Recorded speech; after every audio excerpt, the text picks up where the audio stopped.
Good evening. आलेत का? किती जण आहेत? Good evening sir. Good evening. Good evening. Chetana, काल नव्हती आली का तू? आले होते सर, लेट जॉईन झाली होती. कोणीच नव्हतं काल. मी एकटाच बडबड करत होतो इथं. बघा तुम्ही लेक्चर एक वेळेस मी रेकॉर्ड करून पाठवलेलं आहे. मी एकटाच होतो लेक्चरमध्ये. मी एकटा नव्हतो. आपलं काय नाव होतं, रितिका वाटतं काहीतरी, बरीच मुलगी होती, चंद्रकांत काहीतरी, तर ती होती आणि ती ऐकत होती आणि मी रेग्युलर लेक्चर माझं कंटिन्यू चालू ठेवत होतो, प्रश्नोत्तर. मग मी ते रेकॉर्ड केलं होतं. कोणीच नव्हतं तर म्हटलं रेकॉर्ड काल करून संडे होता ना आणि लिंक पण लेट आली, वाटलं की आज लेक्चर नसेल. ओके ओके, जॉईन लेट झाली. काही प्रॉब्लेम नाही. बघा, ट्रिपल सीचे मी प्रश्न घेत होतो, तर मी PDF बी पाठवला आहे तुम्हाला. जर का PDF समजत असतील तर चांगली गोष्ट आहे, कारण की तोच सिलेबस दिला आहे मी तुम्हाला. इथं रेग्युलर फक्त मी प्रश्न उत्तर घेतो आहे, ठीक आहे, आणि कॉन्सेप्ट पण क्लिअर करत चालतो आहे. तर जे मुलांना वाटते की आपण स्टडी, जर का एक्झामला लवकर बसायचं, तर त्यांनी लवकर आपल्या जे PDF आहे त्याच्यानुसार अभ्यास स्टडी करायचा आणि आपलं सेल्फ स्टडी पण चालू ठेवायचा. ज्यांना नवीन हे करायचं आहे, आता किती जण आहेत तुम्ही इथं? भरपूर कमी जण आहे आता. पण हर्षल, सदाशिव, हर्षलला पण केव्हा पण येतो हर्षलचा बी काही टायमिंग नाही आहे. हर्षल बी नव्हता काल, बरोबर का हर्षल? गणेश गाडेनी वाटतं मला सांगूनच गेला होता, सर मला सुट्टी घ्यायची म्हणून. त्याचा प्रॉब्लेम होता काहीतरी, गणेशने सांगून गेला होता. नेटचा प्रॉब्लेम होता सर. हां, काय हरकत नाही. बघ, काल दिलं मी ते यूट्यूबला, एकदा ते जाऊन बघू शकतो तू, ठीक आहे. त्या बिलकुल क्लिअर आहे त्यामध्ये पण दिलेली इन्फॉर्मेशन, आणि स्क्रीन पण शेअर केली मी आणि बरोबर दिसते सगळं स्क्रीनवरती. ओके, आज काहीतरी नवीन टॉपिक, तुम्ही दोघीजण नवीन आहात, ठीक आहे. तर बेसिक चॅप्टर हा संपवला पाहिजे होता आपण, तरी आपण बेसिकवरतीच बोलू, ठीक आहे. पहिल्या चॅप्टरवरती, इंट्रोडक्शनवरती, ज्याच्यामध्ये क्वेश्चन येताना तुम्हाला गोंधळणार नाहीत तुम्ही, ठीक आहे. किती पण त्याच्यासारखे क्वेश्चन आले तर तुम्ही तशा क्वेश्चनना हँडल करू शकतात. पण मला हे सांगा, जेव्हा मी तुम्हाला मेमरी मेजरमेंटचे जेव्हा पूर्ण क्लिअर केलं, तर त्याच्यावरती किती पण त्या तशा कॉन्सेप्टवरती जर का काही प्रश्न आले तर तुम्ही कसे सॉल्व करणार? जमेल ना तुम्हाला? किती पण जर का तुम्हाला विचारलं तर जमले पाहिजे, कारण की तो चार्ट तुम्ही लिहिला आहे ना, ते चार्टला तुम्ही फॉलो, कोणी केला त्या चार्टला फॉलो? लिहिला का तुम्ही? चेतना, गणेश, तू पण लिहिला का? नोट्स लिहिते ना, मी टाकला नाही तुम्हाला तो, ठीक आहे. मी टाकलेला नाही ग्रुपवरती तो चार्ट, पण मी नंतर यूट्यूबला व्हिडिओसुद्धा टाकले त्याचे, तुम्हाला सुद्धा दाखवला की मी कसं सर्च केला होता त्याला. मेमरी मेजरमेंट चार्ट आपण यूट्यूबला टाकल्यानंतर, सॉरी, गुगलला टाकल्यानंतर हां, मग त्याचा जो इमेज आहे ना, तो इमेज तुम्ही डाउनलोड करून लिहा आणि त्याचा क्रम लक्षात ठेवा. तो क्रम जर का तुमच्या लक्षात असला तर तुम्हाला प्रश्न त्यावरती सॉल्व करता येतील. ते एकदम बेसिक आहे, ते त्यावर प्रश्न येतात, ठीक आहे. मी काही प्रश्न आता असं टाकेल इथं चॅनलवरती, तर ते उत्तर द्यायचे तुम्ही न बघता, स्वतः प्रयत्न करायचा देण्याचा, ठीक आहे.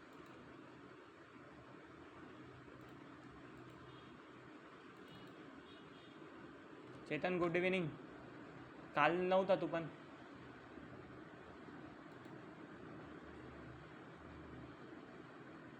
येतोय का आवाज?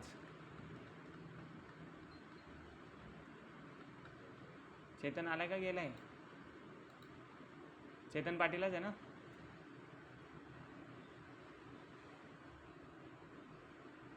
तुझा आवाज नाही येत इथं.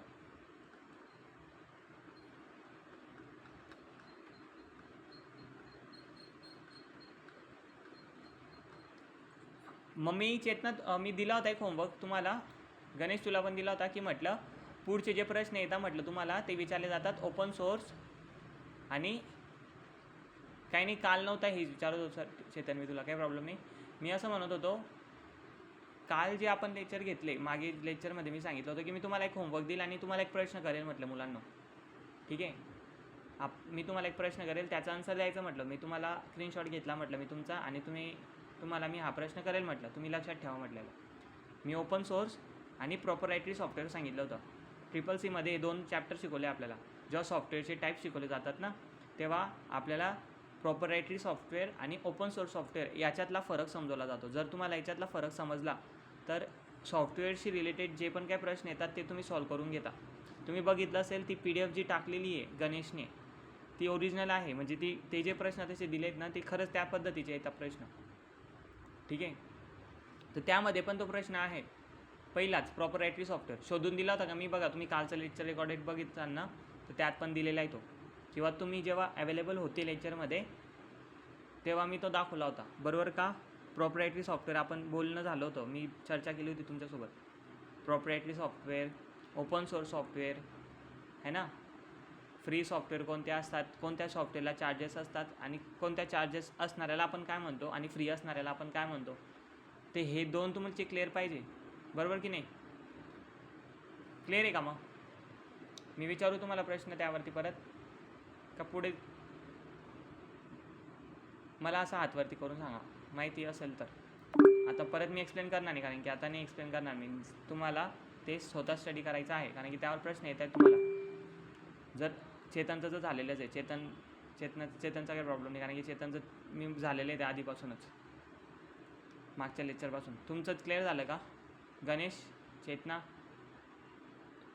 हर्षल तर कालपासूनच नाही येतं. हर्षलचं काय सांगायचं? हर्षलला सांगेल मी, हर्षलला एकच सांगेल, जर तुला एक्झाम पास करायची असेल तर ते माझं लेक्चर जर का नीट समजून घ्यायचं असेल तर तू रेकॉर्डेड लेक्चर बघून घेतो म्हणा, ठीक आहे? आणि बिंदास लाईव्ह लेक्चरमध्ये स्वातंत्र्य आहे आपल्याला माझ्यासोबत बोलण्याचं, माईक ऑफ करूनच ठेवण्याचं असं काही नाही आहे, फक्त कामाच्या वेळेस माईक ऑन करून बोलायचं, ठीक आहे? मग गणेश गाडे तुम्हाला माहीत नाही, मग तुम्हाला पण काय सांगायचं? मग मी तेच जायचं, परत यूट्यूबला सर्च करा किंवा प्रॉपरायटरी आणि किंवा बुक वाचा तुम्ही, ठीक आहे? बुकमध्ये दिलेलं आहे, सिम्पलशी पद्धत आहे. प्रॉपरायटरी सॉफ्टवेअर म्हणजे ज्याला चार्जेस द्यावे लागतात, ओपन सोर्स सॉफ्टवेअर ज्याला चार्जेस देण्याची गरज नाही, ते फ्री सॉफ्टवेअर असतात प्रत्येक ऑपरेटिंग सिस्टमसाठी. म्हणून त्यावरती येणारे प्रश्न गोंधळात टाकणारे असतात कधी कधी, तर ते प्रश्न तुम्ही, आणि वही घेऊन कोण कोण बसलाय मला सांगा बरं? वही आणि नोट, वही पेन कोण घेऊन बसलाय? बसलायत का? चेतन तू बसलाय वही पेन? नाही सर. मग वही पेन घेऊन बसायचं, कारण की मी आता काहीतरी महत्त्वाचे टॉपिक सांगत जाईल, ते नोट करत चालायचे, कारण की येत आहे प्रश्न. ओके, मी एक प्रश्न करतो, मला माहीत नाही तुम्हाला माहिती की नाही, पण मी करतो. जर माहिती असेल तर आन्सर द्यायचं, नसेल माहिती तर तरी शांत बसून घ्यायचं, काय हरकत नाही, ऐकायचं फक्त. चेतनला कधी माहीत असेल तर चेतन तू नक्की टाक कमेंटमध्ये. सगळ्यात फास्टेस्ट मेमरी कोणती आहे चेतन, मला सांग बरं? 3-6 सेकंडमध्ये आन्सर दे, चुकला तरी चालेल, काय हरकत नाही, आपल्याला शिकायचंच आहे. सगळ्यात फास्टेस्ट मेमरी, हे पहिल्या चॅप्टरवर बोलतो मी, कारण की मला हे झालेलं आहे, माझं रेकॉर्डेड लेक्चर आहे, माझ्याकडे पूर्ण प्रूफ आहेत आता हे शिकून झालेलं आहे. म्हणून मला फक्त सांग, सगळ्यात फास्टेस्ट मेमरी कोणती कम्प्युटरमध्ये?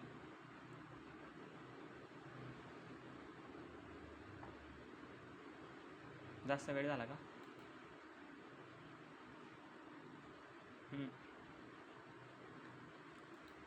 वेळ झाला भरपूर, आताशी आन्सर येऊन गेला पाहिजे होता. नाही माहिती? जाऊ द्या.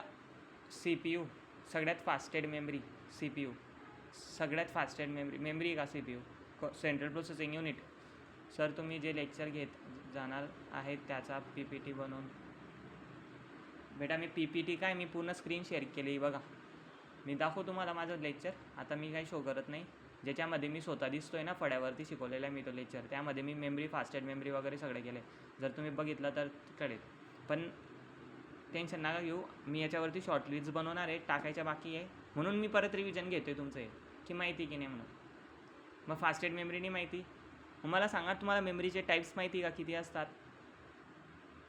चेतन मेमरीचे टाईप्स माहिती का?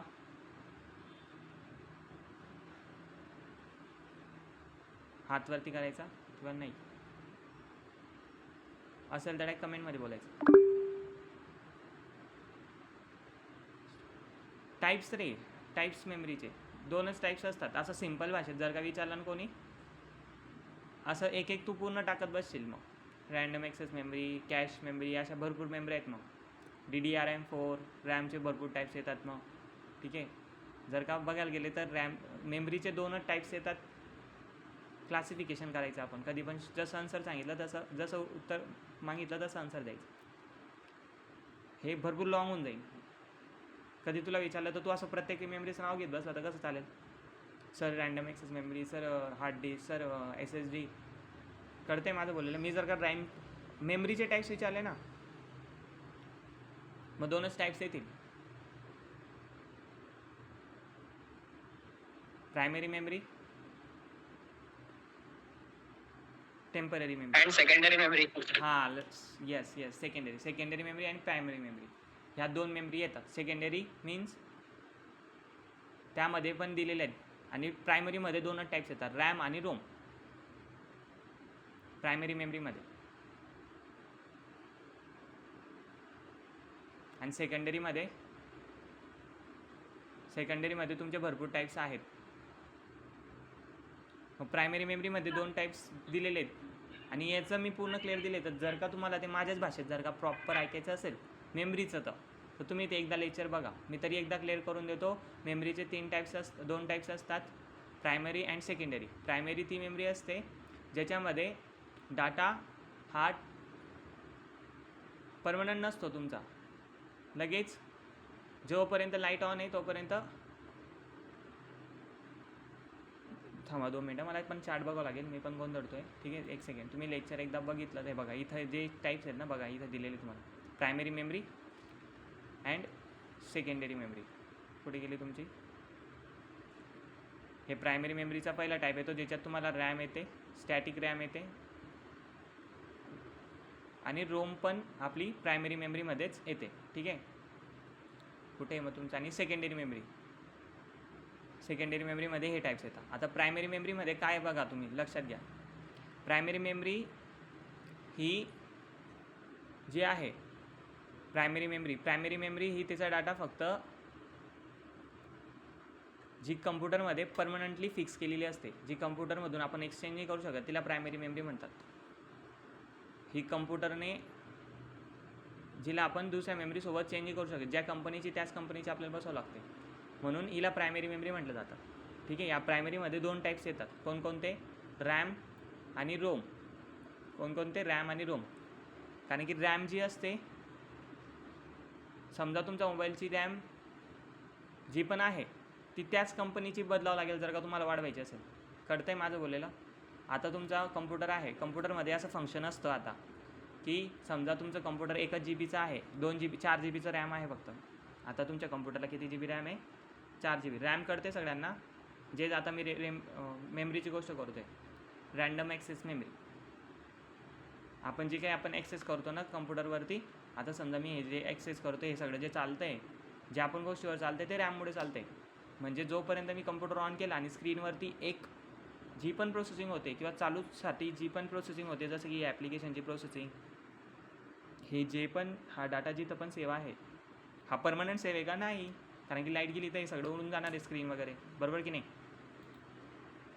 लाईट गेली आणि मी परत कम्प्युटर ऑन केलं तर हे PDF मला परत इथं दिसणार नाही, हे हटून जाईन, पुन्हा परतपासून स्टार्ट होईल कम्प्युटर, बरोबर का?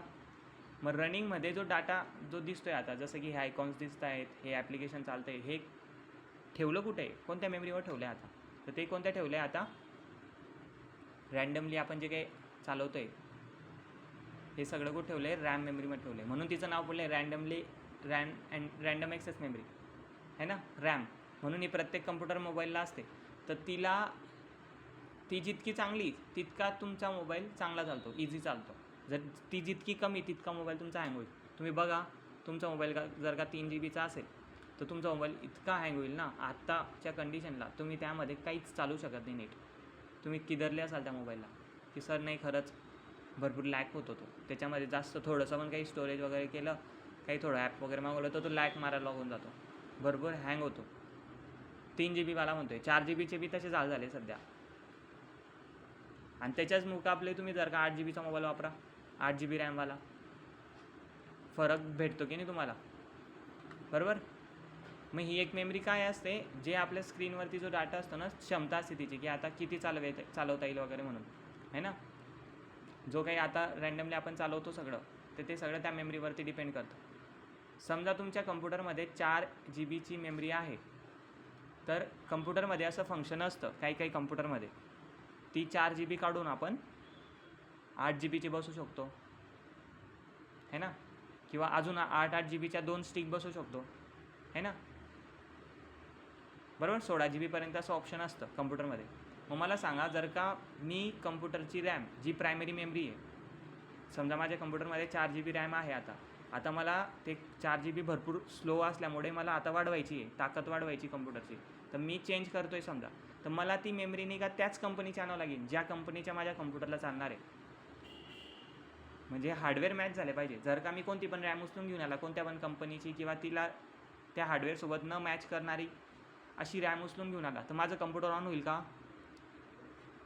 कारण की नाहीच ऑन होणार. रॅमवरती सगळं डिपेंड आहे. कारण की तुमचं जी काही कम्प्युटरच ऑन होणार नाही.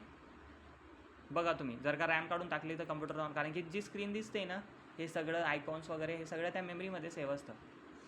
ठीक आहे, हे परमनंट सेव्ह आहे का मला सांगा बरं. जर तुम्ही कधी पण कम्प्युटर चालवलं ना तर तुम्ही बघितलं असेल. कळते माझं बोललेलं? मग द्या बरं रिप्लाय पटकशी, मग मी पुढे जातो, जास्त बोलत नाही. चेतना जाधव कळते ना? तुम्ही आता PUBG खेळताय बरोबर. मला सांगा एक इमेज तुम्ही डाउनलोड केला, फोटो काढला, तर त्या इमेजला ठेवण्यासाठी सुद्धा स्टोरेज लागतं काहीतरी 1 MB GB, बरोबर की नाही? नुसतं एक इमेजसाठी. मग मला सांगा जेव्हा तुम्ही PUBG गेम खेळतात तेव्हा पूर्ण 3D ॲनिमेशनमध्ये ते चालतं. मग ते एका इमेजपेक्षा जबरदस्त असतं ते, बरोबर की नाही? मग ते चालू असताना ते कुठे येतो डाटा सेव्ह? ते तर दिसतंच आहे ना, ते पण तर दिसतंच स्क्रीनवरती. म्हणजे ते पण तर कुठेतरी डाटा खात असेल. मग तो डाटा कुठे सेव्ह केला आहे आता सध्यासाठी? तो सध्यासाठी सेव्ह केलेला आहे रॅममध्ये. असंच मोबाईलमध्ये पण आहे.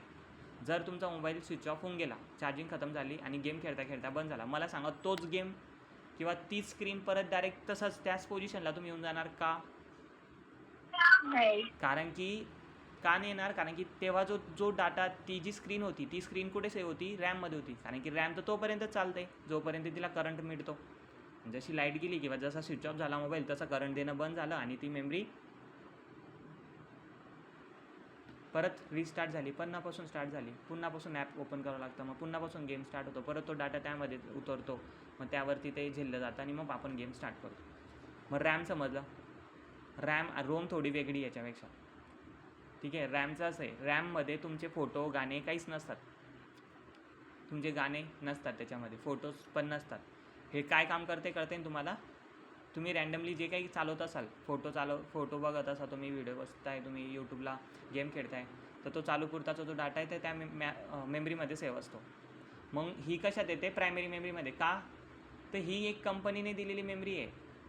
कंपनीने मीन्स हार्डवेअरसोबत मॅच होणारी मेमरी आहे, तिला आपण एक्सचेंज नाही करू शकत. मग कळलं? मग तशीच एक त्या प्रकारची मेमरी आहे जिला आपण हार्डवेअरसोबत मॅच करणारी असते, रोम. ठीक आहे, यामध्ये लाईट गेल्यावर डाटा उडत नाही. याच्यामध्ये पण आपले गाणे फोटो नसतात. याच्यामध्ये काय असतं, जेव्हा कम्प्युटर ऑन होतो ना, बूटिंग प्रक्रिया होते. बघा मी तुम्हाला इमेज दाखवतो रॅमची तर तुम्हाला माहिती असेल. रॅमची स्टिक अशी असते बघा.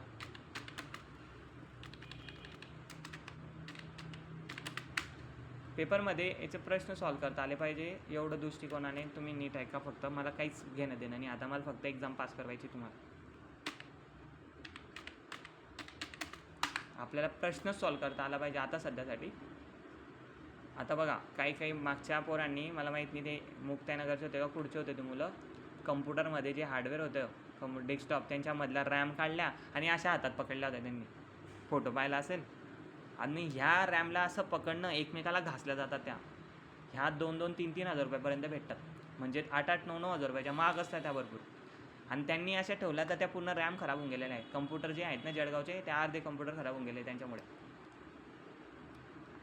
हे एकदम क्रिटिकल पार्ट्स असतात आहे ना. यांना असं कुठेही लावलं, कारण की यांच्याशिवाय चालत नाही. यांनी काय केलं, यांना काय माहिती कोणी सांगितलं होतं, यांनी ते रॅम काढल्या पिशवीमध्ये भरून टाकल्या. अरे तुम्ही खोललंस का ते?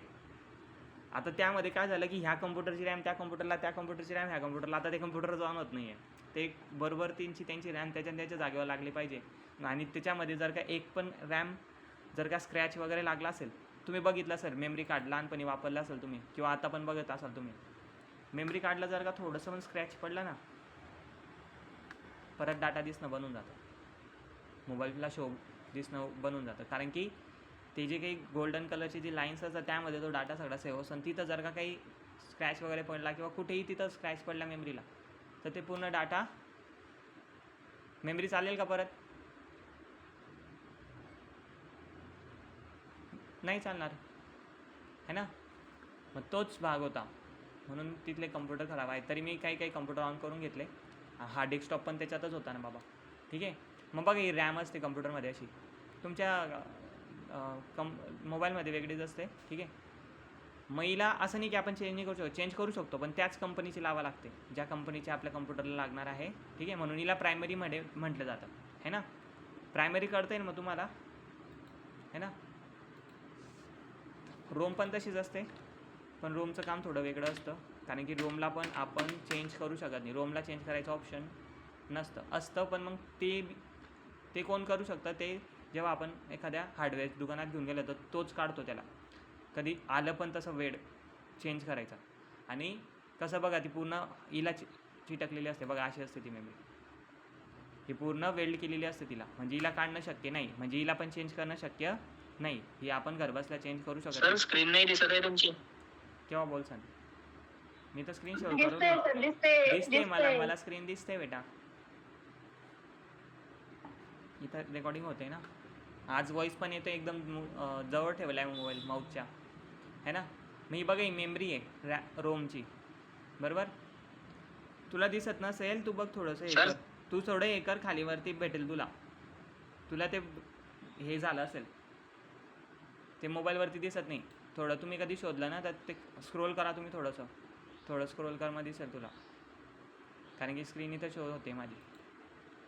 मग रोममध्ये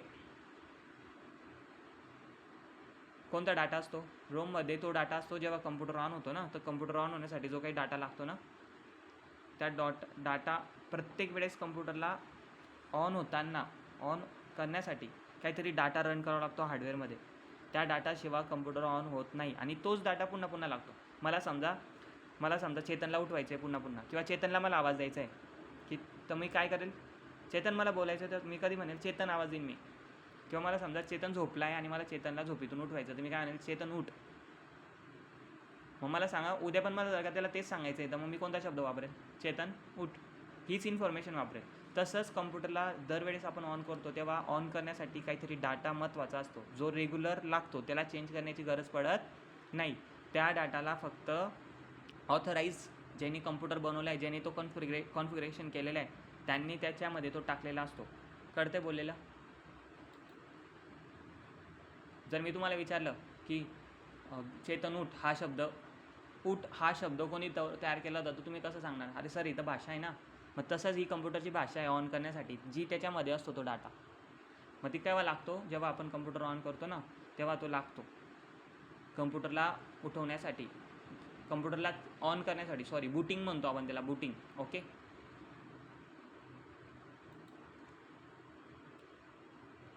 मग याच्यामध्ये तुमचे गाणे असतात का? याच्यामध्ये फोटोज असतात का? नाही. मग सर हिला चेंज का करावं लागते? हिला चेंज करायची गरज नाही, पण काही वेळेस खराबी होऊन जाते. काही ना काही, आता खराबी कशी येईल, किती बी झालं तर ते इलेक्ट्रॉनिक पार्ट्स आहे ना. मग ते खराबी असली तर ते चेंज करायची बारी आली तर ते दुकानदार त्यांना चेंज करतात. पण मग मला सांगा, ती दुसऱ्या ज्या कंपनीची त्याच कंपनीची लागेल की नाही? असं कोणत्याही कंपनीची लावतील का ते पण? म्हणून ही पण प्रायमरी मेमरीमध्ये येते. आणि याचा जो डाटा असतो हा लगेच उडत नाही लाईट गेल्यावरती, कारण की याच्यामध्ये जो डाटा असतो तो परमनंटली तोच असतो, आणि याच्यामध्ये कोणता दुसरा डाटा ॲड होत नाही. घडी तो कधीतरी ॲड होतो. मीन्स जेव्हा आपल्याला पूर्ण कम्प्युटरचं बूटिंग प्रक्रियामध्ये काहीतरी छेडछाणी करायची आहे, ठीक आहे, ब्लॅक स्क्रीनवरती जाऊन पूर्ण कसा कम्प्युटरला ऑन करण्याची पद्धत थोडी वेगळी करायची, तेव्हा त्या प्रोग्रामला चेंज करावं लागतं, आणि ती वेगळी पद्धत झाली. पण ही जे याच्यामधला जो डाटा असतो तो उडत नाही, तो परमनंट असतो याच्यामध्येच. कळतंय माझं बोललेलं? म्हणून याला इरेज करण्याची गरज पडत नाही ह्या डाटाला. म्हणून ही मेमरी टेम्पररी मेमरीमध्ये जी परमनंट याचा जो डाटा असतो ना याच्यात असतं. मग याला 2 टाईप्स असतात रॅममध्ये. आपण म्हणतो त्याला स्टॅटिक मेमरी स्टॅटिक मेमरी नाही,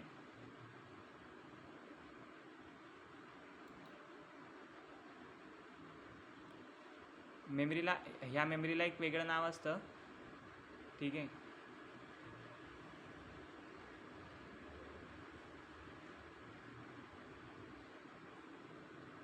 दोन टाईप्स येत आहे त्यामध्ये.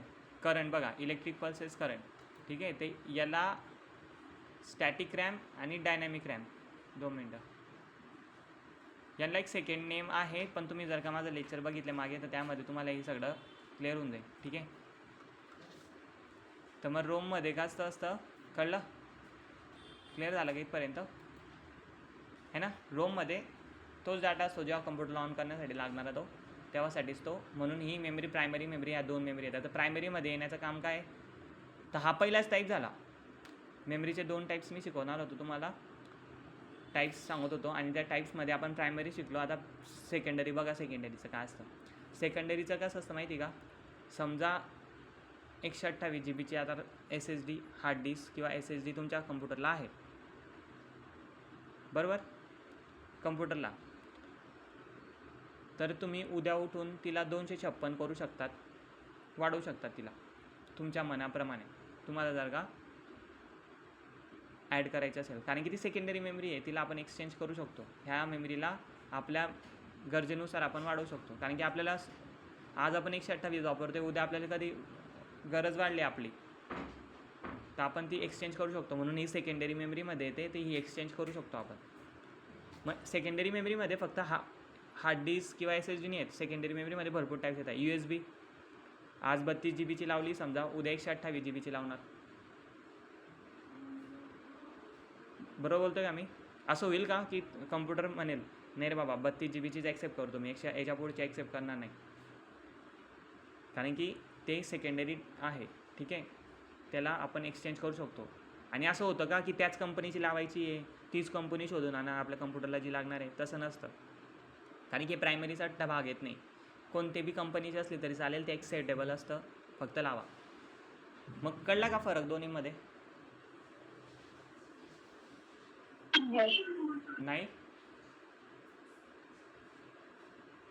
हो कळाला. प्रायमरी अँड सेकंडरी म्हणजे जी परमनंट असते त्याच कंपनीचे. मग याच्यामध्ये प्रश्न येतात तुम्हाला. मग आता प्रायमरीमध्ये किती टाईप्स येतात ते बघायचे. सेकंडरीमध्ये जे आपण मेमरीचे तुम्ही नाव ऐकणार त्या सगळ्या मेमरी असतील ज्या मेमरी आपण कम्प्युटरमधून एक्सचेंज करू शकतो. ठीक आहे. समजाची 1 GB आहे तर त्याच्या जागी 2 GB टाकू शकतो. एक्सचेंज करण्यावाल्या मेमरी असतात. ठीक आहे. प्रायमरी आणि मग हे 2 क्लिअर करून घ्या तुम्ही. मग मेमरीचे टाईप्स किती? Primary and secondary.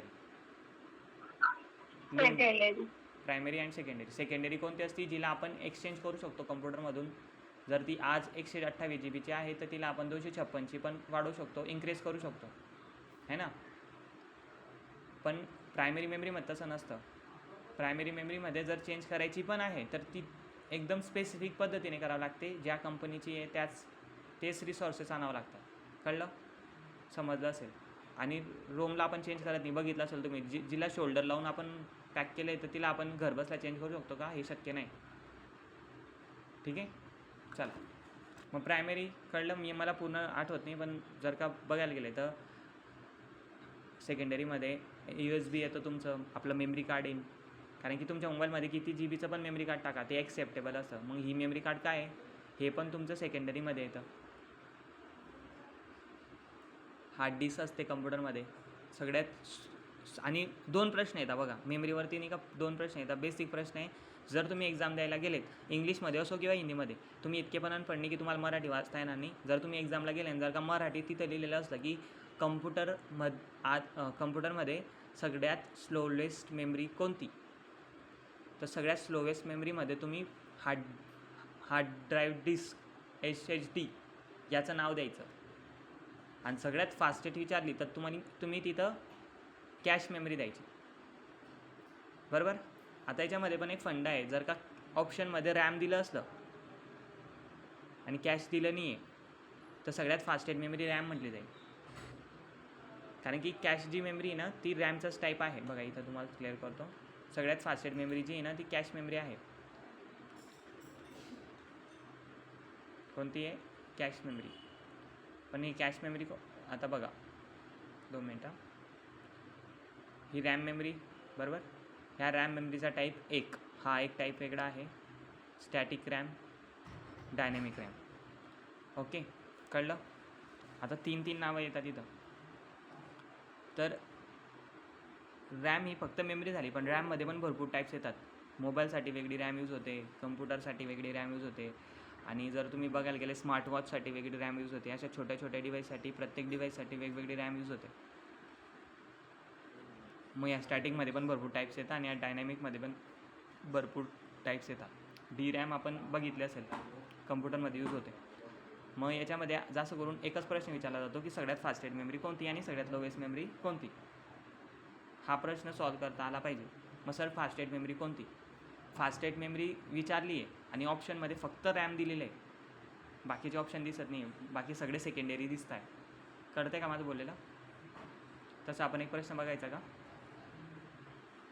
हे नाही क्लिअर होणार तुम्हाला, पण तरी मी क्लिअर होतो तुम्हाला एक्सप्लेन. बघा, ऑप्शनमध्ये जर दिलेलं असलं रॅम आणि बाकीचे ऑप्शन नाही दिसत आहे, जसं स्टॅटिक्स नाही दिसत आहे आणि कॅश पण नाही दिसत आहे, तर तुम्ही कशाला आन्सर देणार, रॅमलाच द्यायचं. पण जर का रॅमचं ऑप्शन नाही दिसत आहे, ओके, रॅमचं ऑप्शन नाही दिसत आहे आणि स्टॅटिक दिसतंय किंवा कॅश दिसतंय, या दोन्हीपैकी एक पण दिसतंय, तर तुम्ही या दोन्हीपैकी देऊन द्यायचं. कारण की मला सांगा, रॅमचेच टाईप आहे सगळे. कळतं आहे तुम्हाला माझं बोललेलं? रॅमचेच टाईप्स आहे, कारण की रॅम इतकी फास्ट मेमरी ना की कम्प्युटरला ऑन करण्यासाठी पटापट डाटा कॅच करणं आणि कम्प्युटरला लवकर किती सेकंदात ऑन होतो तुमचा मोबाईल, काही सेकंदात ऑन होतो. कम्प्युटर किंवा मोबाईल तुम्ही स्विच ऑफ करा, ऑन करा, किती लवकर काम करते. पण जर का हेच काम जर का आपल्या टेम्पररी मेमरीला सोपवलं असतं ना, बापरे बाप, म्हणजे 30-15 मिनटं घेतली असते तिने ऑन करायला. कारण की ते मेमरी भरपूर स्लो असते, ती आपल्या CPU पासून भरपूर दूर असते. आपल्या कम्प्युटरचा जो ब्रेन आहे ना, त्याला तिथून तो डाटा आणणं आणि मग तिथून परत त्या कम्प्युटरला सगळं सांगणं हे शक्य होत नाही. म्हणून रॅम जवळ असते, रॅम फास्ट काम करते ह्या बाकीच्यांपैकी, कारण की यांचं ते तेवढंच काम असतं, यांचं बाकीचं काहीच काम नसतं. कारण की कम्प्युटरची स्पीड वाढवणं हेच काम त्यांचं असतं. म्हणून कळलं? मग याच्यामध्ये तुम्हाला सगळ्यात फास्टेस्ट मेमरीचे नाव माहिती पाहिजे. सगळ्यात फास्टेस्ट मेमरीमध्ये रॅम येते, पण रॅममध्ये भरपूर टाईप्स येतात. मग त्या टाईप्समध्ये सगळ्यात जे टाईप्स आहे त्या टाईप्समध्ये ही स्टॅटिक रॅम आहे, ही ती स्टॅटिक रॅमच सगळ्यात फास्टेस्ट मेमरी आहे. आणि या स्टॅटिकमध्ये पण एक टाईप येतो कॅश. पण जर का जनरली आपण बघायला गेले इथं या चार्टनुसार, तर सगळ्यात फास्टेस्ट मेमरी जी आहे ही स्टॅटिक आहे. कळलं का? मग तिन्ही नाव लिहून घ्या फास्टेस्टमध्ये, म्हणजे गोंधळ नको व्हायला तुमचा की सर असं का सांगताय तुम्ही, इतकी 3 नाव का सांगतायत.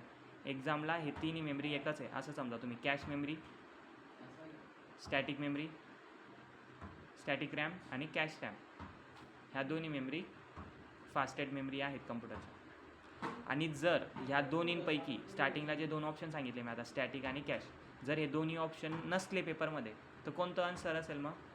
रॅम दिलं असेल, रॅम तरी पाहिजेच, मग हे रॅम आन्सर असेल. आणि रॅम पण नसेल तर मग तिथं टिक करून नका तुम्ही, डायरेक्ट बलवा तिथं. जे कॉर्डिनेटर असते ना एक्झामिनेशनचे, त्यांना विचारा की इथं जे ऑप्शन आहे ना आन्सर नाहीच आहे, काय करायचं, मग ते गाईड करतील तुम्हाला तिथं. ओके, असं कधी होत नाही. मला जे विचारलं होतं ना सगळ्यात फास्टेस्ट मेमरीचा प्रश्न आला होता मला, तर स्टॅटिक विचारलं होतं, कॅश नव्हतं विचार. स्टॅटिक होतं ऑप्शनला, मी स्टॅटिक सिलेक्ट करून पुढे गेलो होतो. ठीक आहे. आणि 2 वेळेस आला होता, एक वेळेस नव्हता आला होतो, मला 2 वेळेस आला होता. एक स्टॅटिकचा विचारला, नंतर परत फास्टेस्ट मेमरी विचारली, त्याच्यामध्ये परत घुमवून त्यांनी हा रॅमचं, हे कोणतेच ऑप्शन नव्हते, फक्त रॅम ऑप्शन होतं. मग मला माहीत होतं, माझं कॉन्सेप्ट क्लिअर होते.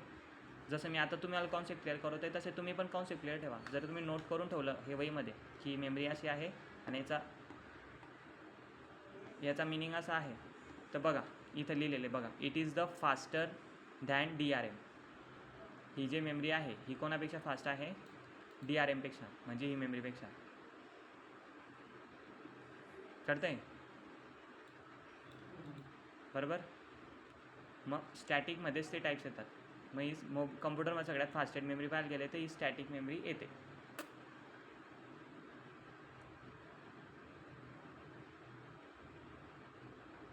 क्लिअर आहे का मग इथपर्यंत तुम्ही? मग सर याच्यावर प्रश्न कसे येतात? प्रश्न बघा याच्यावर आता बघू आपण एकदा, प्रश्नांकडे बघू. तुम्ही आन्सर देणार का मला? किती जण आहात तुम्ही? प्रश्न विचारला तर देता येईल का? प्रयत्न कर, सांग नक्की. अरे हात वरती करा, असं काय करतास तुम्ही? असा हात वरती करणार शे फक्त तुमले असा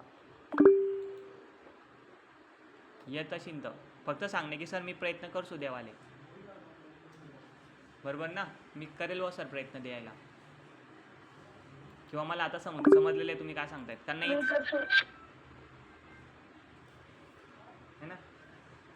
ठीक आहे, चला विचारू मग प्रश्न, आपण बघू, शोधू आणि प्रश्न सांगू तुम्हाला. आणि तुम्ही काय करा मग, आता एक काम करा, PDF शोधा. PDF मध्ये स्क्रोल करून करून मेमरीचे जेवढे पण प्रश्न आहे ते शोधून काढा. जर वाचल्यावर तो प्रश्न समजला नाही म्हणजे तुमचा कॉन्सेप्ट क्लिअर नाही आहे. एक्झामला 100% मी गॅरंटी देतो तुम्हाला येईल म्हणजे येईल, शब्द आहे माझा. मला 2 वेळेस आले होते तर. म्हणून PDF मध्ये आता 2-3 पहिलं काम करायचं, अजून पण सांगेल मी पुढे, पण पहिले आता हे पण एक नोट करून घ्या की आपल्याला दिलेल्या PDF मध्ये मेमरीशी रिलेटेड जेवढे पण काय प्रश्न आहे ते शोधून नोट करायचे वहीमध्ये, आणि त्याचे आन्सर आपल्याला येत आहे का. आणि मी जी डेफिनेशन सांगितली होती ती डेफिनेशन लक्षात येते ना, कोणती मेमरी टेम्पररी असते, कोणती चेंज नाही करू शकत, कोणाला पे टेम्पररी म्हणतात. थोडक्यात तुम्ही याचं रिव्हिजन करून किंवा हेच रेकॉर्डेड लेक्चर बघून तुम्ही परत ते प्रश्न सॉल्व करायचे आणि ह्याशी टेक्निक लावायची. जर ते तिथं चालत असलं तर ठीक आहे. जर का मी तुम्हाला चुकीचं वाटत असेल की सर तुम्ही ही डेफिनेशन चुकलात तुम्ही, तर सर हे त्यानुसार चुकीचं होतं आहे, मला लगेच तिथं सांगा, मी लगेच आपण सगळ्या मुलांसमोर क्लिअर करू. ओके, चला पुढे मी प्रश्न दाखवतो. चला, हे तर जरा बेसिक आहे रे बाबा, तुम्ही असं आहेत ना, तुम्ही शिकून जा पटापट, म्हणजे मग मला पण नवीन पुढे पुढे शिकवायला मोकळा होऊन जाईल. ठीक आहे, मेमरीचं बघू आपण आता.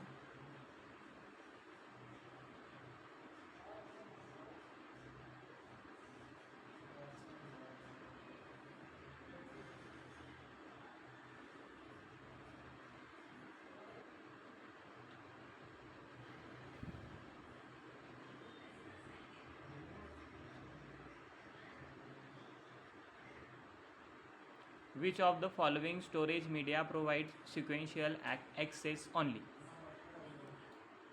Sequential access only. आता यांच्यापैकी कोणती मेमरी सिक्वेन्शियली ॲक्सेस देते? म्हणजे सिक्वेन्शियल म्हणजे एकानंतर एक म्हणजे स्लो काम करते. ही सगळ्यात स्लोवेस्ट मेमरीचं काम आहे. ही तीच मेमरी करते जी सिक्वेन्शियली करते, म्हणजे एकानंतर एक प्रोसेस करते. ही एक प्रोसेस झाली लगेच दुसरी प्रोसेस दिला सर, एकानंतर एक प्रोसेस करणं आहे ना, हे त्या स्लोवेस्ट मेमरीचं काम आहे. मग याच्यामध्ये पण एक स्लोवेस्ट मेमरी आहे, आता दिली त्यांनी, सांगा कोणती. फ्लॉपी डिस्क नाही येणार त्यामध्ये. फ्लॉपी डिस्क ही तुमची सेकंडरीमध्ये येते, ठीक आहे, सेकंडरी डिव्हाइसमध्येच येते ही पण, ठीक आहे, जिला आपण कम्प्युटरमध्ये एक्सचेंज करू शकतो, लावायची काढायची. आज 32 GB आहे तर उद्या 33 GB पण लावू शकता तुम्ही, आणि ती कशी असते ती एकदा तुम्ही बघू शकता. याचं जे आन्सर आहे ऑप्टिकल डिस्क कशाला म्हणतात, जी CD पाहिली का तुम्ही, हो, त्या CD आणली असेल तुम्ही लग्नाचे, त्या CDला जर का तुम्हाला तो डाटा चेक करायचा असेल तर तुम्हाला मी आता असं दाखवून देतो स्क्रीनवरती, तुम्हाला असं नाही समजणार.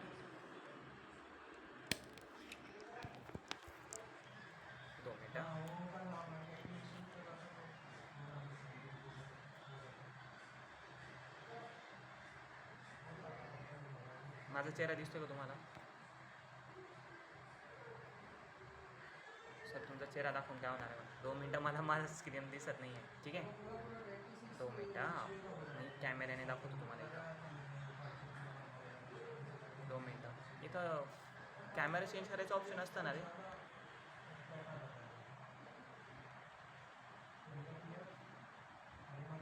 फ्रंट कॅमेरा यूज करायचा, बॅक कॅमेरा यूज करायचा आहे मला, ठीक आहे, काय हरकत नाही. बघा तुम्हाला हे दिसतंय का,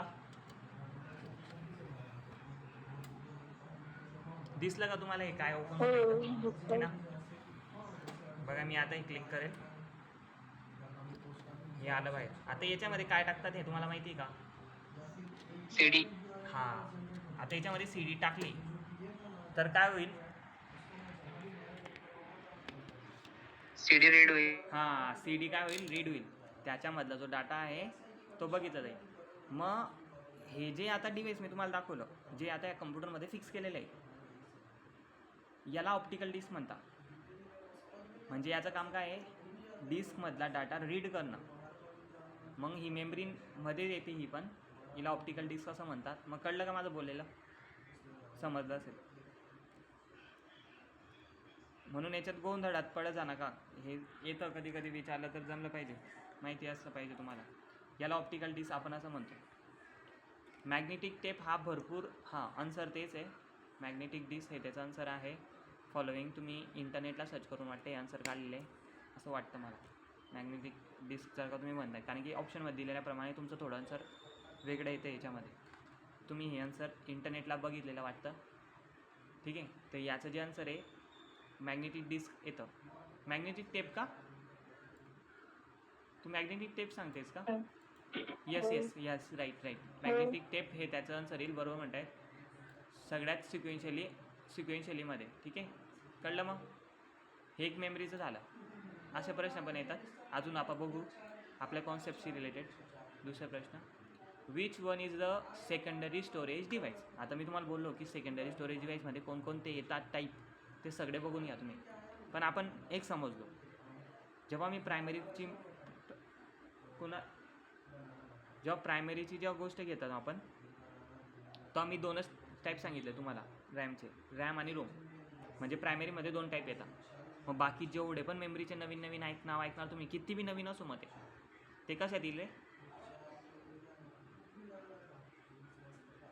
प्रायमरीचे 2च टाईप आहे सर. कुणाल, अरे 2 मिनिट केले बस, तेरा आवाज आ रहा है इधर तक.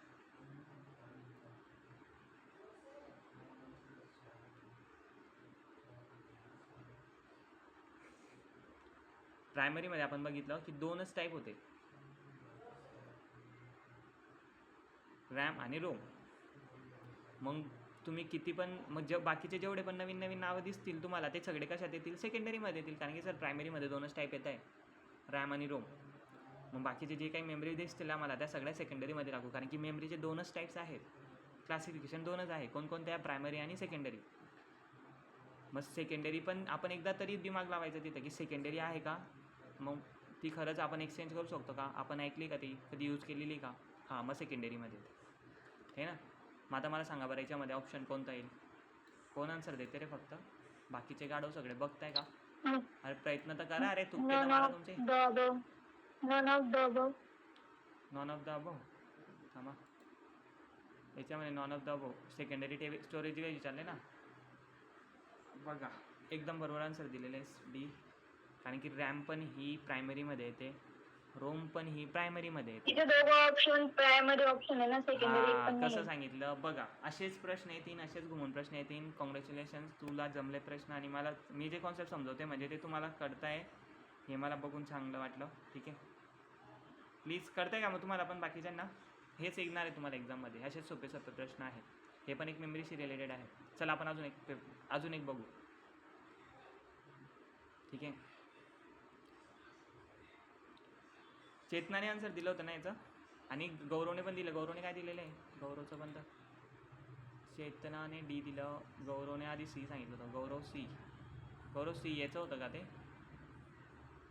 असं डायरेक्ट नका टाकून जाऊ रे, एक फॉर्मल असते रे बाबा. तुम्ही डायरेक्ट सी डी टाकसान तर कसं समजेल तुम्ही त्या. आता क्वेश्चन नंबर तर काही चेंज नाही करणार ना मी ज्या क्वेश्चन नंबर सांगतोय तो क्वेश्चन नंबर टाकायचा 31 आणि त्याचा आन्सर द्यायचा डी सी. म्हणजे मला कळेल की तुम्ही मागची कमेंट येते का आताची कमेंट आहे. सी आता कोणतं येते काय माहिती, 32 ना, म्हणजे तू याचाच आन्सर देतोय. आताच टाकलेली तू कमेंट सी. दोन्ही पण नाही आहेत त्या, कारण की रोम रॅम हे सगळ्या प्रायमरीमध्ये येतात ना. बघितलं ना मी तर सांगितलं तुम्हाला, रॅम आणि रोम. आता ती सी डी रोम राहू का कोणती बी रोम राहू, आता मी शिकवली नसेल तुम्हाला, पण रोम आहे ना आपल्याला सध्यासाठी. तर पहिले इथं बघायचं, ठीक आहे. कावेरी कडारे सेकंड सिस्टर आली रे माझी, ती गेली. कावेरी मॅडम स्टुडंट आहे वाटतं कोणतरी, कावेरी कडारे. माझी फ्रेंड आहे ती, माझी फ्रेंड आहे. ओके. मॅडमांचं नाव आहे कावेरी ठाकूर, ठीक हो आहे. माहिती आहे ना, आम्ही दोघी जणी गेलो होतो ना मॅमला भेटायला. मी मेमरी अजून दुसरी आपण बघू, ठीक आहे. नंतर दिलं मग गौरवला पण कॉंग्रॅच्युलेशन, गौरवने पण बरोबर आन्सर दिलं, ठीक आहे. गौरवसाठी पण, दुसऱ्यासाठी पण आपण देत नाही ना आन्सर, तर मग ज्याने चांगला आन्सर दिला ना त्यासाठी आपण असं केलं पाहिजे, तरच तुम्ही गुड बॉय आहेत, तरच तुम्हाला खरंच अशी जाणीव ठेवायची, मग आपल्याला पण पुढच्या वेळेस प्रश्न जमता माहिती का, कारण की आपलं लक्ष असतं असं म्हणून. आणि काय जे पण तुम्ही असं करता ना छोट्या छोट्या गोष्टी या कुठे वाया जात नाही. बघा चला कुठे बघायचं आता, आता बघा रे तुम्ही शोधा मेमरीवरती प्रश्न कोणकोणते आहेत. 28 number sir. 28 arithmetic logic unit and control unit section have special purpose location fault. बरोबर.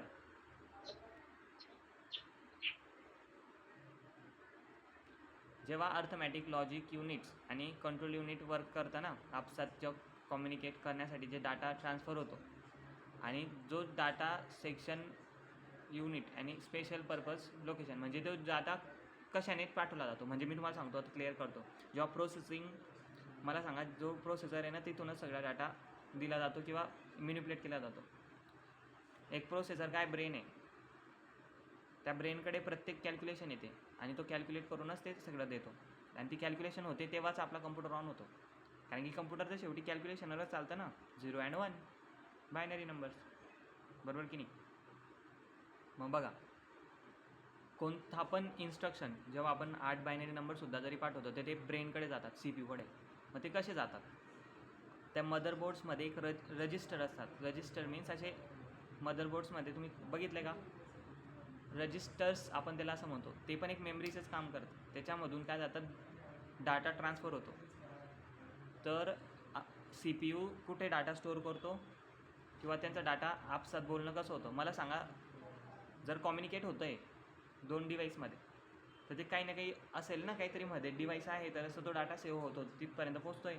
बरोबर की नाही. मग त्याला रजिस्टर आपण असं म्हणतो. ठीक आहे. अशा लाईन्स असतात. रजिस्टर आपण बघू सर्च करून कसं दिसायला आहे तर थोडक्यात, जर तुम्हाला भेटलं बघायला तुमचं लक. मला हे माझ्या इलाम सरांनी शिकवलं होतं, त्यानंतर तर मी जास्त बघितलंच नाही आहे आमच्या टायमाला. बघा हे जे डॉट्स असतात ना, बघा किंवा हे बघा हे रजिस्टर्स दिलेले बघा छोटे छोटे. ठीक आहे. हे छोटे छोटे जे दिलेले आहेत हे रजिस्टर असतात. याच्यामधून तो डाटा ट्रान्सफर होतो, कम्युनिकेट केला जातो. याच्यामध्ये तो डाटा थोडा थोडा डाटा स्टोअर केला जातो. ही पण एक मेमरीच म्हणते जाईल रजिस्टर. ठीक आहे. ती कोणाची मेमरी आहे, CPUची मेमरी आहे. कारण की CPUला जेव्हा कम्युनिकेट करावं लागतं दुसऱ्या डिव्हाइससोबत किंवा डाटा ॲक्सेप्ट करावा लागतो तर तो ह्या रजिस्टर थ्रू त्यांच्यापर्यंत पोहोचवला जातो. समजा रॅमला जर का काही डाटा पाठवायचा आहे, ठीक आहे, आपण जे पण काही इन्स्ट्रक्शन देऊ पहिले तो डाटा कुठे जाईल, रॅममध्ये जाईल. मग रॅमला ते काम पूर्ण करवण्यासाठी रॅम काय करेल, तो डाटा पुढे पाठवेल CPUला. CPUकडनं डाटा घेईल आणि मग तो स्क्रीनवरती शो करेल. मग रॅम जेव्हा CPUला डाटा पाठवते तर तो डाटा कोणत्या थ्रू जाईल, कोणत्या रस्त्याने जाईल, कोणत्या वेने जाईल. आता तुम्हाला घरापासून दुकानापर्यंत जाण्यासाठी पण तर काहीतरी रोड वगैरे लागतो ना, कोणता तरी वे लागतो ना, काहीतरी एक रूट फॉलो करता ना तुम्ही. तसंच डाटा कोणत्या रूट थ्रू जातो, त्या रूट म्हणजे रजिस्टर. त्या रजिस्टरमध्ये हा डाटा स्टोअर होऊन इकडनं तिकडे ट्रॅव्हल करतो आणि CPUकडे पण एक छोटे छोटे रजिस्टर असतात त्याच्यामध्ये तो त्याचा डाटा सेव्ह करून प्रोसेसिंग करतो. हा की समजलं असेल तुम्हाला एक काय. म्हणजे रजिस्टर पण एक मेमरी आहे, पण ती क्लासिफाय नाही केली आहे. पण ती कोणाची मेमरी आहे, ती CPUची मेमरी आहे. याच्यावर तुम्हाला असं प्रायमरी आणि सेकंडरीचा प्रश्न येणार नाही, पण तुम्ही याच्यावर अभ्यास करू शकता आणि उद्या मला याच्यावर सांगू शकता. शक्यतो सापडू पण शकतो तुम्हाला याच्यामध्ये काही. ठीक आहे. मग रजिस्टर काय मेमरी आहे. ठीक आहे. बघा चेतनाबरोबर चालली आहे आता, तिने शोधून दिलं 28. कळलं का, करा बरं हातवरती, का नाही समजलं का परत एकदा सांगू, समजलं. आहे ना. अजून काय आहे का. Which of the software design नाही, which of the following magnetic storage device, which of the following is the magnetic storage device. आता काय आहे माहिती का, मॅग्नेटिक स्टोरेज डिव्हाइस त्यांनी विचारलं आहे. ठीक आहे. कम्पॅक्ट डिस्क वगैरे. ठीक आहे. तर जेव्हा जुने कम्प्युटर होते त्या जुन्या कम्प्युटरमध्ये पण वेगवेगळ्या मेमऱ्या यूज झाल्या होत्या, चालू यूज झाल्या होत्या. तर त्या मेमऱ्या वेगवेगळ्या मॅग्नेटिक ड्रम होते, भरपूर मोठ्या मेमऱ्या लागायच्या. डाटा स्टोअर करण्यासाठी पूर्ण एक हॉल लागायचा. नुसतं 20 KB स्टोअर करण्यासाठी, नुसतं 20 KB स्टोअर करण्यासाठी पूर्ण हॉलमध्ये. हे सगळ्यात स्टार्टिंग सांगतो आहे, जेव्हा कम्प्युटरची सुरुवात होती ना, जेव्हा स्टार्टिंगचे पहिले कम्प्युटर इलेक्ट्रॉनिक बनत होते, जेव्हा कम्प्युटरची प्रगती होत होती त्या टायमाची गोष्ट आहे. नुसतं 20 KB डाटा स्टोअर करण्यासाठी पूर्ण रूम भरून जायचं, रूम एवढी जागा भरून जायची. आणि ते रूम एवढी जागा कशामुळे भरायची तर फक्त मेमरी, की तिथं तो डाटा स्टोअर होते. कळतंय माझं बोलायला? मग हे त्या टाईमचे आहे जेव्हा जनरेशन चालू होते कम्प्युटरचे. त्यात जनरेशन जर का तुम्ही बघितलं तर कोणत्या जनरेशनमध्ये कोणतं मेमरी यूज झाली तर याच्याकडे पण तुम्ही लक्ष दिलं तर मी शिकवलेच तुम्हाला पुढे. हां, त्याच्यावर प्रश्न आहे. तर मॅग्नेटिक स्टोरेज डिव्हाइस कोणतं म्हटलं याच्यापैकी खाली? तर माझ्या मते हा ऑडिओ टेप हे त्याचं आन्सर आहे. ठीक आहे, कारण की ह्या आता यूज होत नाही, आता हे बंद झाले. तर जेव्हा सगळ्यात स्लोएस्ट मेमरीची कधी गोष्ट घेतली असते ते हे पण आलेच आहे त्याच्यात, पण हे आताही बंद झाले ना. आताच्या जनरेशनच्या कम्प्युटरला ते यूजच होत नाही. हार्ड डिस्क पण आता पण बंद झाली, पण ती कोणत्या कोणत्या कम्प्युटरमध्ये दिसून येते.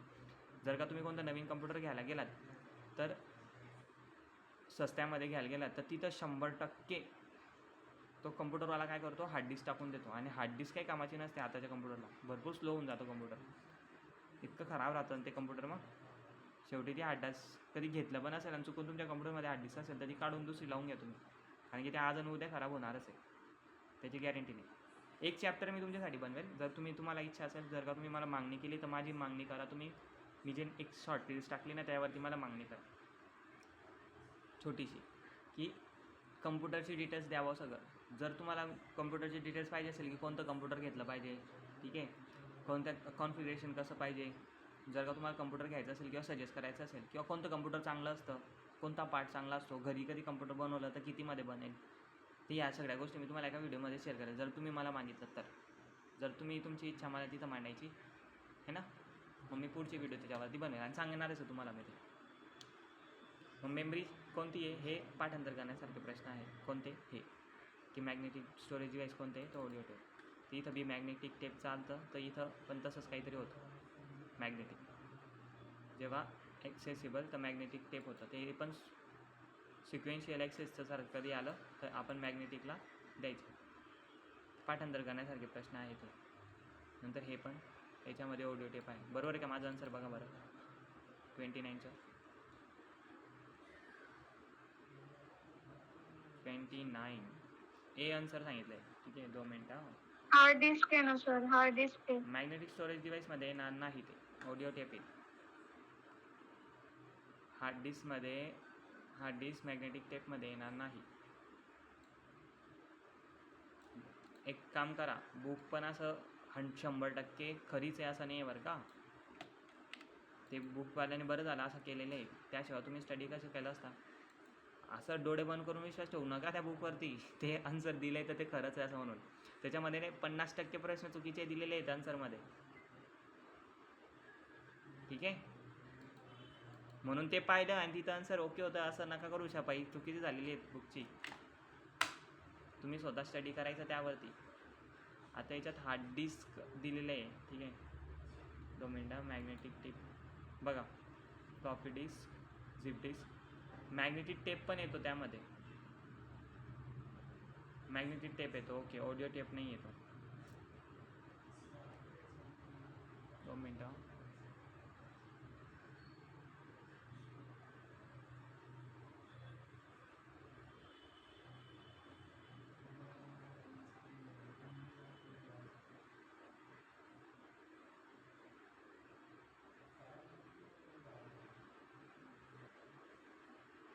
हां, येस हार्ड डिस्क. हां, मी तुम्हाला याच्यावर एक रील्स पाठवेल, ठीक आहे. Sorry, hard disk drive HDDS storage data by magnetise particles on rotating platter disk, ठीक आहे. बरोबर, ते मॅग्नेटिक स्टोरेज डिव्हाइस आहे तुमचं. ओके, तर हेच नाही मग मॅग्नेटिक स्टोरेज डिव्हाइसमध्ये तुमचं हेच नाही येत. मग तर तुमचं मॅग्नेटिक स्टोरेज डिव्हाइसमध्ये जेव्हा डाटा स्टोअर होतो ना एखाद्या मेमरीमध्ये, तर ते एका मॅग्नेटिक फॉर्ममध्ये तो पॉझिटिव्ह निगेटिव्ह अशा फॉर्ममध्ये तो सेव्ह होतो. मग त्यामध्ये तुमचं मॅग्नेटिकमध्ये शक्यतो मेमरी कार्ड पण मॅग्नेटिकमध्येच येते. जर मेमरी कार्ड जे आहे ना,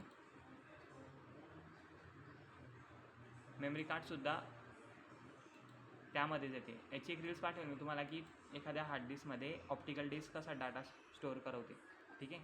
तर ती एक शॉर्ट रील्समध्ये तुम्हाला समजेल. सॉरी, हा प्रश्न चुकला होता इथं, ठीक आहे. ऑडिओ टेप नाही आहे, पण ऑडिओ टेपनी मी काय समजलो, मॅग्नेटिक टेप आहे. याच्या जागी जर का मॅग्नेटिक टेप राहिलं असतं तर आन्सर मॅग्नेटिक टेप होतं. ठीक आहे, माझं फक्त ऑडिओ टेप हे चुकलं. मॅग्नेटिक टेप हे सुद्धा याच्यात येतं तुमचं मॅग्नेटिक स्टोरेज डिव्हाइसमध्येच. ठीक आहे, ऑडिओ टेपसारखं काही येणार नाही. ऑडिओ टेप ते आहे जे जनरेशन ऑफ कम्प्युटरमध्ये यूज झालेले आहे, ते ओल्ड कम्प्युटरमध्ये. तर हे याचं आन्सर हे बरोबर आहे दिलेलं. ठीक आहे, ठीक आहे, पाहायचं आता पुढचं.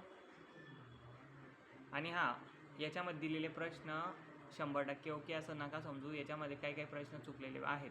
ठीक आहे, जर तुम्ही डोळे बंद करून विश्वास ठेवत असाल तर मग ते चुकाल तुम्ही तुमच्या पद्धतीने पण त्याच्यावरती स्टडी करायचा. काय करायचं, बुकमध्ये वाचायचं, किंवा बुक नाही वाचता आली तर तुम्ही डायरेक्ट सर्च करून घ्यायचा प्रश्न, है ना.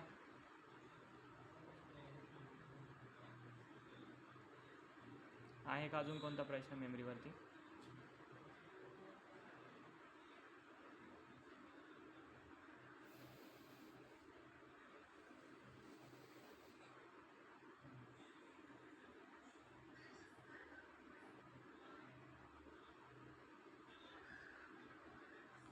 बघा, ट्रू अँड फॉल्स पण भरपूर येतात बरं का.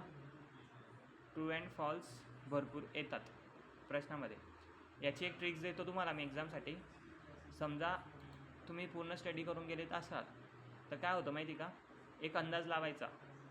समजा पहिला ट्रू जर का तुम्हाला, पहिला प्रश्न तुम्हाला माहिती असला आणि पहिल्या प्रश्नाचं उत्तर तुम्हाला माहिती आहे ट्रू फॉल्समधून की याचं ट्रू येतं आहे, आणि पुढचा प्रश्न मी माहिती तुम्हाला त्याचं पण ट्रू आलं. ठीक आहे, तर ज्याची क्वांटिटी जास्त असली, समजा ट्रू वाले जास्त भेटले तुम्हाला की हे माहिती होते मला आणि हे ट्रू वाले जास्त येत आहे, आणि एखादा प्रश्न असा आला जो माहितीच नाही आहे, तर ज्याची क्वांटिटी जास्त असली ते टिक करून द्यायचं. एक तुक्का मारण्याची एक ट्रिक आहे ही माझ्या पद्धतीने. मी पण तेच केलेलं. जे प्रश्न मला खरंच जेव्हा ट्रू फॉल्समध्ये समजत नव्हते ना CCCच्या एक्झाममध्ये, तर मी सुद्धा हे ट्राय केलेलं आहे. असं माझ्यासोबत नाही तर तुमच्यासोबत पण होऊ शकतं. आणि त्या सॉफ्टवेअरमध्ये कसं असतं, ते सॉफ्टवेअरला समजण्याची एक ट्रिक येते, कारण की त्या सॉफ्टवेअरमध्ये तसंच असतं. जर एक फ्लो दिला नाही तिने तर तो एकच फ्लो देत चालते ती, है ना. कळते तुम्हाला? समजा जे प्रश्न तुम्हाला माहिती आहे, जास्त करून कोणते भेटले तुम्हाला, फॉल्सच येत आहे, फॉल्सवालेच जास्त येत आहे. मग तुम्ही जे समजत नाही आहे ते पण कधी कधी फॉल्समध्येच टाकून द्यायचं. असं नाही करायचं की ते ट्रूमध्ये टाकून द्यायला. ही एक ट्रिक आहे आणि ते बसतात बरोबर, ते ट्रू अँड फॉल्समध्ये चालतात. अजून आहे का कोणता प्रश्न इथं? बघा 9:48 झाले, है ना. रॅमचं मी तुम्हाला क्लिअर केलं. आता इथं कोणता प्रश्न असेल तर आपण तो बघून घेऊ. उद्याच्या वेळेस पण एक कॉन्सेप्ट घेतो, त्यावरती आपण असेच प्रश्न सॉल्व करत चालू.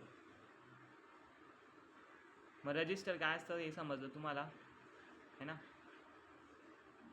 याचं पण आन्सर रजिस्टरच आहे. ठीक आहे, हे काही चुकलेलं नाही माझं, हे बघायची काही गरज नाही. तरी बघू शकता तुम्ही.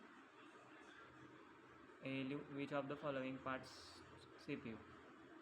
ठीक आहे, 2 मिनटं. कीबोर्ड, प्लॉटर, LPM आहे का कोणतं मेमरीवरून बघा ना तुम्ही पण.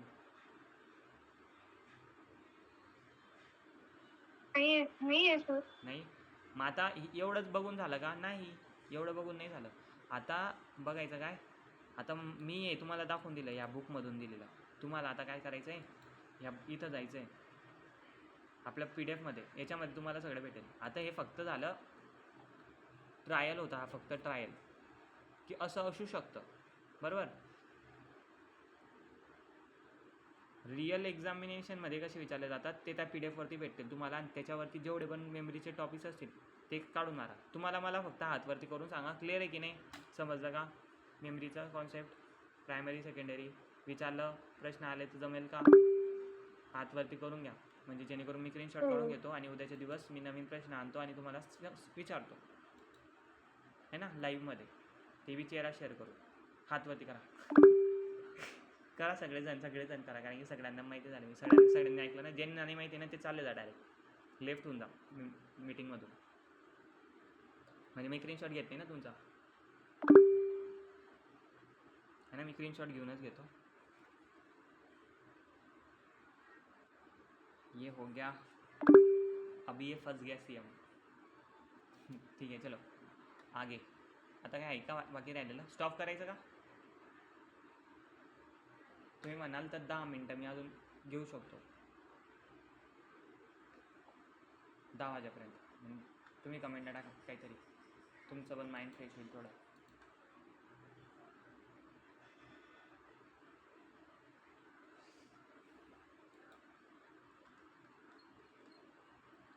पहिली गोष्ट ठेवायची लक्षात, बुक ओके नाही आहे हां, बुकमध्ये पण प्रश्न चुकलेले आहेत.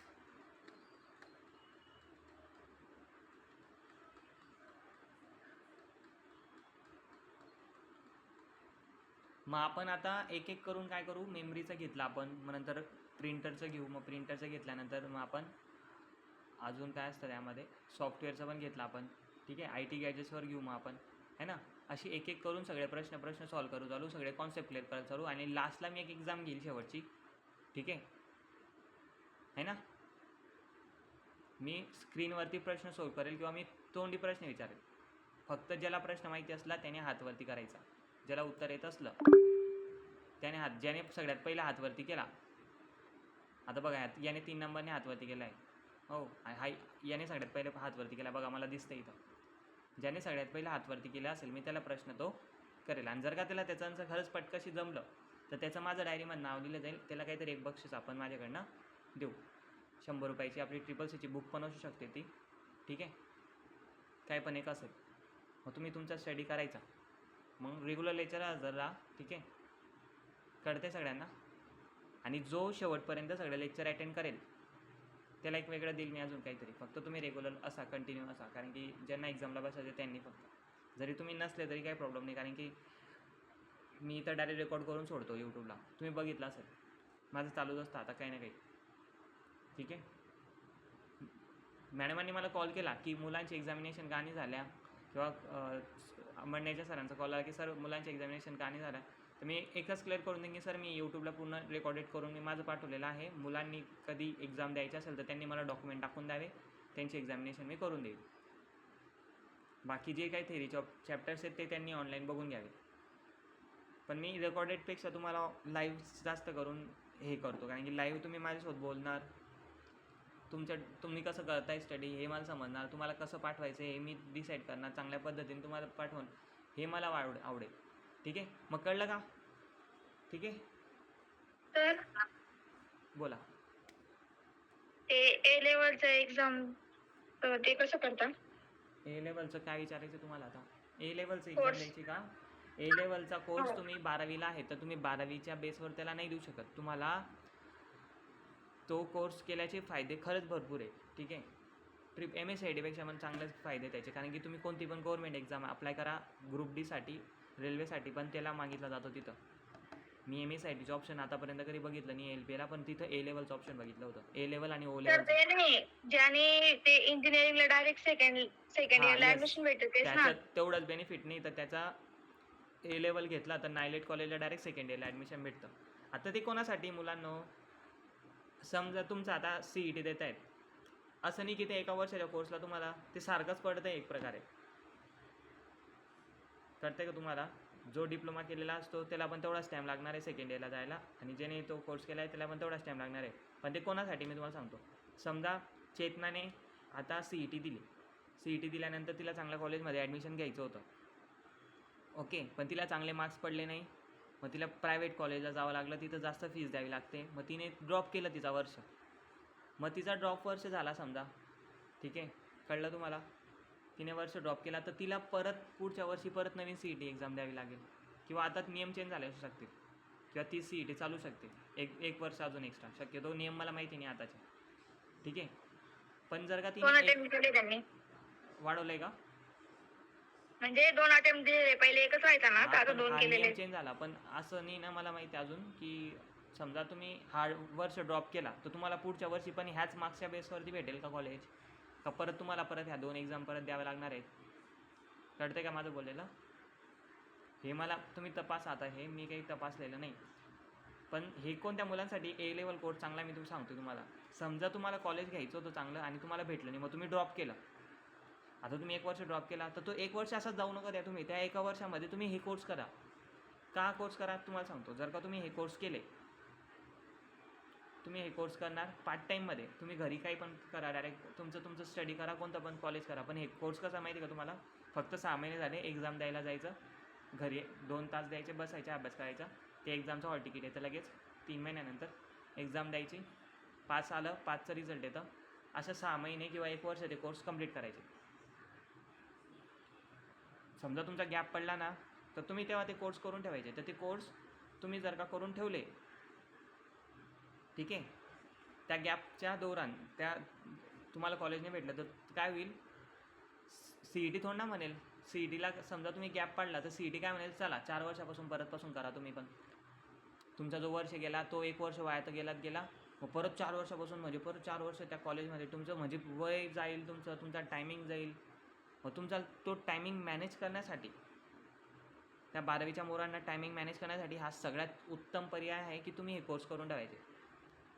आणि मी तर आपल्या क्लासेसला ते बिलकुल फीज वगैरे घेणार नाही त्याची, फक्त तुम्ही त्याची सेल्फ स्टडी करावी. आपल्या क्लासेसकडनं पूर्ण शिकवलं जाईल असं नाही, पण आपल्याच क्लासेसकडनं जेवढे काही सिलेबस आहे ना त्यामधले पायथॉन प्रोग्रामिंग वगैरे हे कंटिन्यू होणारच आपले कोर्स इथं, जे ऑलरेडी त्या सिलेबसमध्ये आहे. बाकीचा जो काही सिलेबस आहे ते तुम्हाला स्वतः सेल्फ स्टडी करावा लागेल. आणि तो सेल्फ स्टडी कसा करावा याच्यावर आपण आठवड्यातून एकदा इथं लेक्चर घेऊ. आणि काय हरकत नाही, मला प्रॉब्लेम नाही, मी पण तीच एक्झाम देणार आहे. मी पण माझं कुठं डिग्री वगैरे झालं आहे, मी ते एक्झाम देतो आहे आता. CCC A लेवल आणि बी लेवलची प्रॅक्टिस करणार आहे. पण ती एक्झाम CCC सारखीच हार्ड आहे. पण जेव्हा तुम्ही ती कोर्स करायला जातात ना, तर तुम्ही आता 12वीत आहात तुम्ही, तर तुम्ही डायरेक्ट A लेवल नाही करू शकत. तुम्हाला पहिले O लेवल करावं लागेल 1 वर्षाचा. तो झाला, त्या O लेवलमध्ये पूर्ण 10 एक्झाम असतील CCC सारख्या. CCC सारख्या पूर्ण 10 एक्झाम असतील. त्या 10 एक्झाम पास केल्यावर मग तुम्हाला O लेवलला ॲडमिशन भेटेल. मग तुम्ही O लेवल पण त्यापेक्षा CET देऊन ऍडमिशन करून घ्यावं लागेल ना एवढं. पण हे शॉर्टमध्ये होतं लवकर तुमचं, एक होतं लगेच शॉर्टमध्ये होतं. समजा तुमचं त्यावेळेस बी तसंच झालं तर पुढच्या वेळेस पण तुम्ही CET दिली आणि त्यावेळेस पण तसंच काही प्रॉब्लेम आला तुम्हाला, तर असं असतं. O लेवल हे केलेले तुम्ही जमा केलेले जे सर्टिफिकेट आहे ना, हे तुम्हाला फक्त एवढ्याच कामासाठी नाही लागत की तुम्ही एक CET आणि इंजिनिअरिंग करायची म्हणून. हे प्रत्येक गव्हर्नमेंट जॉबसाठी मागितलं जातं. गव्हर्नमेंट जॉबसाठी आहेत ते मी तुम्हाला स्क्रीनशॉट दाखवेल. CCC नाही, पण हे A लेवल जे आहेत ना, A लेवल आणि O लेवल हे लेक्चर घेणार आहे का त्यांचे? हां, त्याचे लेक्चर घेणार होत का असं? लेक्चर घेणार नाही, मी तुम्हाला त्याचं गाईडन्स देऊ शकतो जर तुम्हाला इच्छा असेल करायची तर. इतर कधी ते तुम्ही आतापासून सुरू करावं लागेल का नंतर? म्हणजे म्हणजे त्याचा स्टडी आतापासून सुरुवात करावं लागेल का हे नंतर? तेच तर चालू आहे ना, मग हे तेच चालू आहे मुलांनो. हे जो सिलेबस आहे ना आपला आता CCCचा, हा त्याचशी रिलेटेड आहे. तोच सिलेबस आहे. जर का तुम्ही बघितला ना O लेवल आणि A लेवलचा, तर O लेवल आणि A लेवलचा जो स्टार्टिंगचा सिलेबस आहे हा CCCचाच आहे, जे तुम्ही आता शिकताय. म्हणजे तुम्ही आता जे पॉईंटवर ते बरोबर आहेत. कळतंय माझं बोललेलं? हो. तुम्हाला कधी खोटं वाटत असेल तर तुम्ही जा O लेवलचा सिलेबस बघा, पहिले काय कोणकोणते टॉपिक शिकवले आहे ते बघा. हेच टॉपिक आहे. O लेवलचा अजून असा फायदा असा असतो की जर का तुम्ही तो 1 वर्षाचा कोर्स केला तर त्यासाठी मेहनत पण तशी लागते. स्टडी पण चांगला ठेवावा लागतो. म्हणजे 3-3 महिन्यानंतर 2-2 तास आपल्याला स्टडी दररोज द्यावंच लागेल त्या एक्झाम पास करायला. पण ते एक्झाम पास केली तर जेव्हा तुम्ही भरती मारतात ना, तर तुमच्याकडे एक वेगळ्या दृष्टिकोनाने बघितलं जातं. एका डिप्लोमापेक्षा तुमच्याकडे वेगळ्या दृष्टिकोनाने बघितलं का? समजा तुमच्याकडे 12वीचे सर्टिफिकेट पण आहे, O लेवल आणि A लेवलचे पण सर्टिफिकेट आहे, तर तुम्हाला तिची जी मेरिट असते किंवा तुमचं जे काही सर्टिफिकेट असतं हे दुसऱ्यांपेक्षा थोडं युनिक असतं, वेगळंच गाजतं तिकडे. म्हणून ते पहिले तुम्हाला सिलेक्ट करण्याचे चान्सेस जास्त असू शकतात. कारण की ते मागितलंच काय तिथं, त्याच्यावर काही मेरिट वेगळी लागेल. कारण की त्याला एक डिप्लोमाचं सर्टिफिकेटची मान्यता दिलेली आहे. 2 वर्ष घालतात ना तुम्ही तिथं. मग ते डिप्लोमाच्या सर्टिफिकेट एवढी त्याची किंमत आहे, म्हणून ते सर्टिफिकेट मागितलं जातं तुम्हाला. जिथं इंजिनिअरिंग आणि डिप्लोमा मागितला जातो तिथं त्या कम्प्युटर त्याच कोर्सला मागितलं जातं. बाकी इतर कोणते कोर्स नाही बघितले. मग विचार करा, काहीतरी रिस्पेक्ट असेल तरच तर लागते ना. म्हणजे जिथं तुम्हाला डिप्लोमा नाही लागत आहे तिथं ते कोर्स मागितले जात आहेत. विचार करा, मग तुमचा डिप्लोमा बी कंप्लीट असला आणि ते पण कोर्सेस कंप्लीट करून ठेवले तुम्ही, तर तुमचं रिझ्यूम किती स्ट्रॉंग दिसेल गव्हर्नमेंट जॉबसाठी.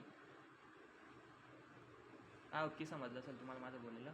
काय मी असं फोर्स नाही करत रे बाबा तुम्हाला, माझं काम आहे सांगायचं.